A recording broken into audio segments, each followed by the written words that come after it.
Formula One is all about fast cars and exciting races, but sometimes things go wrong and we see terrible crashes. These crashes have changed F1 forever, making the sport safer but reminding us how dangerous it can be. Let's look at some of the worst crashes in F1 history and see how they affected the drivers and the sport. We take you through the most intense moments in F1 history. Let's start with a scary moment from 1994. Jos Verstappen, the dad of current champ Max Verstappen, had a pit stop that turned into a nightmare. It happened at the German Grand Prix in Hockenheim. Verstappen came in for a normal pit stop after 15 laps, but things went very wrong, very fast. As they put fuel in his car, the fuel sprayed out and caught fire. Verstappen's car and the whole pit area were on fire in seconds. Verstappen said everything went black and he couldn't breathe. It was crazy in the pits. Everyone was trying to put out the fire and save Verstappen. Luckily, Verstappen got out with only a small burn on his nose. But this crash showed how dangerous pit stops can be. Surprisingly, F1 kept doing refueling pit stops until 2010, and it took more accidents before they finally stopped this dangerous practice. This change made races different and safer. Another famous crash changed F1. It happened in 1976 and involved a driver named Niki Lauda. This crash is one of the most well-known in F1 history. It happened at a racetrack in Germany called Nürburgring, and this track was known for being tough and having unpredictable weather. On the race day, parts of the track were wet from rain. Lauda, the fastest driver that day, was worried about the track. He even asked the other drivers to cancel the race, but they voted to race anyway.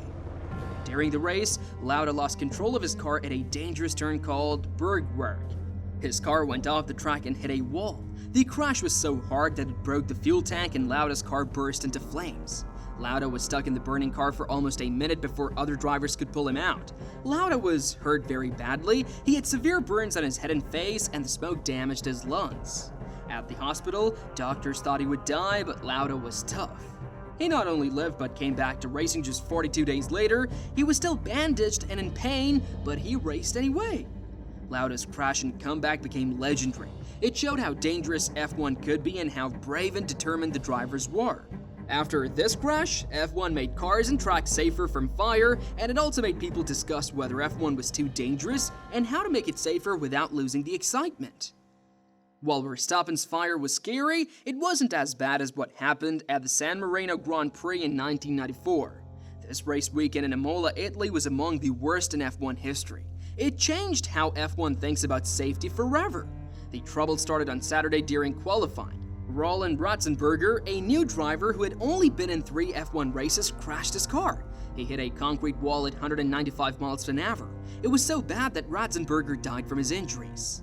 This was the first death in F1 in 12 years, and everyone was shocked. But sadly, that wasn't the end of it. The next day during the race, one of the best F1 drivers, Ayrton Senna, also had a terrible crash. Some people said Senna thought about not racing because he was upset about Ratzenberger, but he decided to race anyway. On the 7th lap, Senna's car went off the track at a fast corner called Tamburello. His car hit a concrete wall at about 192 miles an hour, and part of the car hit Senna's helmet, causing very bad head injuries. Everyone watched on TV as doctors tried to save Senna, but it was too late. Losing 2 drivers in one weekend was a huge wake-up call for F1. They made a lot of changes to make the sport safer. They made new rules about barriers around the track, added wheel tethers to keep wheels from flying off in crashes, and did more to protect drivers. The Imola crashes showed that even the best drivers weren't safe, and F1 had to do better. While many F1 crashes look very dramatic, sometimes the most dangerous ones don't seem that bad initially. The collision involving Jules Bianchi at the 2014 Japanese Grand Prix shows how even smaller accidents can be very serious. This race was happening in very bad weather. There was heavy rain because a typhoon was coming, and during the race, Adrian Suttle's driver lost control of his car and went off the track. A big crane came out to move Suttle's car, and this was normal back then. Races would keep going with yellow flags, which means be careful, while they cleaned up crashes. But on the next lap, Bianchi, a young driver in his second year of F1, lost control at the same corner. In a freak accident, his car slid off the track and hit the crane that was moving Suttle's car. The crane weighed 6,500 kilograms, about as much as 2 elephants, so the crash was very bad. Bianchi was hurt very badly in the crash. He went to the hospital and was in a coma for 9 months. Sadly, he died in July 2015. He was the first F1 driver to die from injuries in a race weekend since Ayrton Senna in 1994. This accident made F1 change a lot of things. They created something called the Virtual Safety Car VSC. When there is a VSC, all drivers must slow down. This makes it safer when they're cleaning up accidents, and they also ruled that race during the day must start at least 4 hours before sunset. This is to ensure it doesn't get too dark during the race. Bianchi's accident also made F1 hurry up and make the halo. While it was too late to help Jules, the halo has saved other drivers since then. Now, look at recent crashes showing how much safer F1 has become. 2 crashes show how well modern safety equipment works, especially the halo. In 2018, at the Bahrain Grand Prix, Romain Grosjean had a crash that looked like it was from a movie. At the start of the race, Grosjean's car hit another car and went straight into the barriers at 119 miles an hour.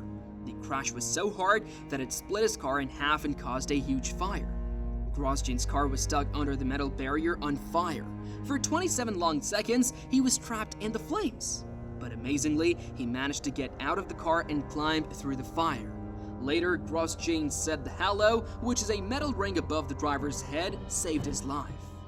The crash was so powerful, it felt like 67 times the force of gravity, but Grosjean only had small burns on his hands.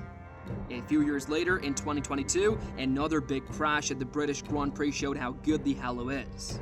A driver named Guan Yu Zhou was in everyone that the halo, which some people didn't like because they thought it looked ugly, was really important. These crashes have shaped F1's history, pushing the sport to become safer while maintaining its thrilling essence.